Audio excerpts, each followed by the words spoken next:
Carlos Sainz Jr. chez Ferrari. L'info d'un potentiel transfert de l'Espagnol chez les Rouges est sortie aujourd'hui, soit juste au lendemain de l'annonce du départ du quadruple champion du monde allemand. Alors, avant de revenir sur cette nouvelle, on va revenir quelques jours en arrière. Nous sommes le lundi 11 mai.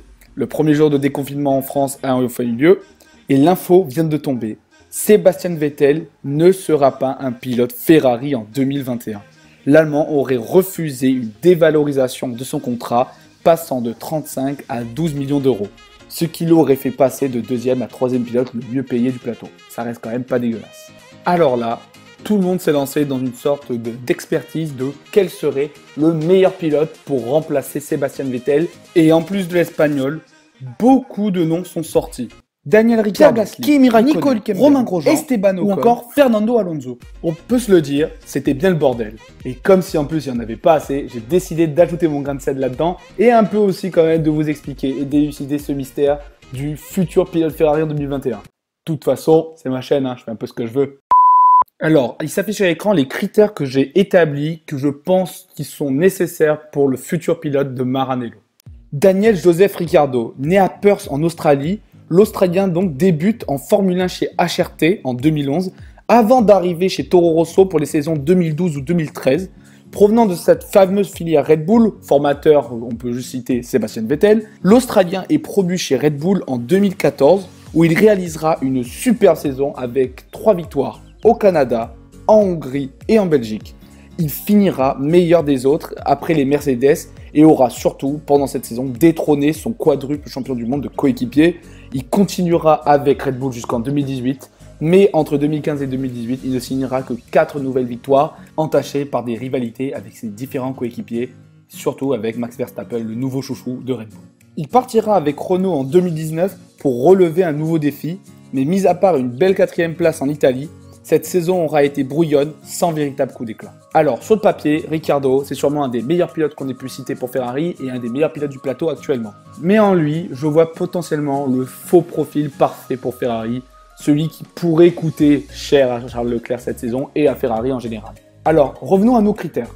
Daniel Ricciardo, rapide, on est tous d'accord là-dessus, il n'y a pas de débat, c'est un très bon pilote, expérimenté, en plus, ça on peut l'ajouter directement.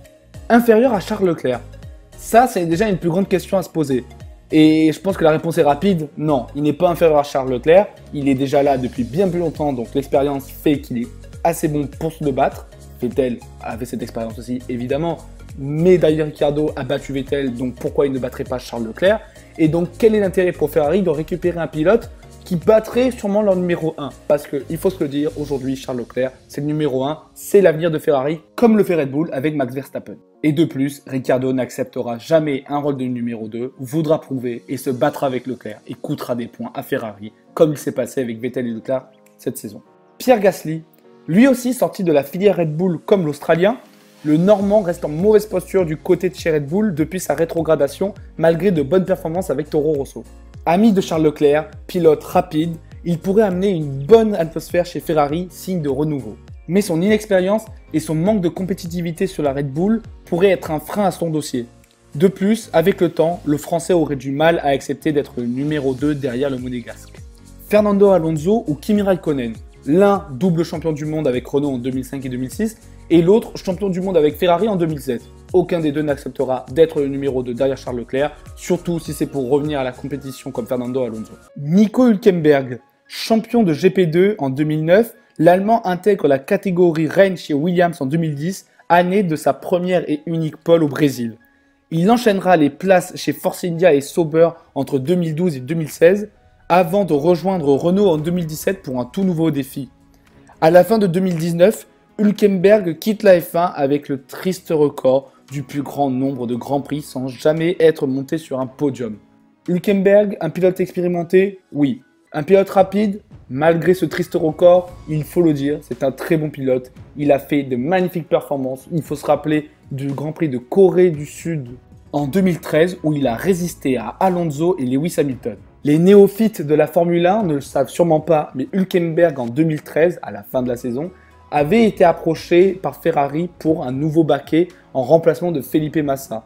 Malheureusement, il aura été préféré par Raikkonen malgré avoir signé un pré-contrat avec la Scuderia Ce fut sûrement le tournant de sa carrière, là où il a malheureusement été forcé de prendre le mauvais chemin en allant chez Force India. Force India restera une très bonne équipe, mais pas aussi forte bien sûr que la grande Ferrari. Et c'est là où Hülkenberg n'a peut-être pas eu la chance que certains ont eu. Et ce n'est peut-être plus maintenant qu'il aura. Alors il reste un seul pilote, Carlos Sainz Jr., fils du pilote de rallye Carlos Sainz. Il commence à la Formule 1 en 2015 du côté de chez Toro Rosso, mais n'aura jamais eu la chance, contrairement à Pierre Gasly ou encore Max Verstappen, de piloter la Red Bull. En cours de saison 2017, il partit chez Renault, mais comme Ricciardo et Hülkenberg, du côté de l'écurie aux losanges, aucun coup d'éclat à signaler. En 2019, l'Espagnol partit chez McLaren pour remplacer son idole Fernando Alonso. Il réalisera cette saison, au Brésil, son tout premier podium et finira 6e championnat, c'est-à-dire meilleur des autres, ceux qui n'ont pas une Mercedes, une Ferrari ou une Red Bull. Carlos Sainz est en F1 donc depuis 2015. Il a parcouru 102 Grands Prix, ce qui en fait un pilote assez expérimenté pour le plateau qui se rajeunit d'année en année. Il a réalisé de belles performances du côté de chez Renault ou de chez McLaren avec ce fameux podium après déclassement de Lewis Hamilton au Brésil. Il est un pilote donc rapide, ça c'est indéniable pour moi en tout cas. Maintenant, Carlos Sainz a un profil type Hülkenberg en 2013. C'est un pilote bankable, plutôt rapide, mais face à Charles Leclerc, je ne suis pas sûr qu'il fasse le poids. Et c'est là son atout par rapport à un certain Daniel Ricciardo par exemple. Il a prouvé par ses passages chez Renault et McLaren qu'il était capable de ramener régulièrement des points. Il sera sûrement prêt à accepter ce rôle de numéro 2 face au Monégasque et de l'aider dans sa quête du titre mondial et surtout d'aider Ferrari dans la quête du titre constructeur. Maintenant, c'est à Ferrari de choisir le pilote qui épaulera Charles Leclerc du côté de Maranello. Mais avec tout ça, on ne s'est pas intéressé à Sébastien Vettel. Que va devenir le quadruple champion du monde allemand?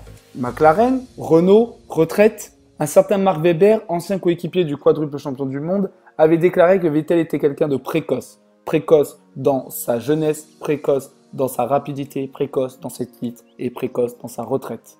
C'est une nouvelle histoire qu'il faudra élucider. Je vous invite à vous abonner à ma chaîne et à liker cette vidéo si elle vous a plu. Allez, on se dit à bientôt. Ciao tout le monde.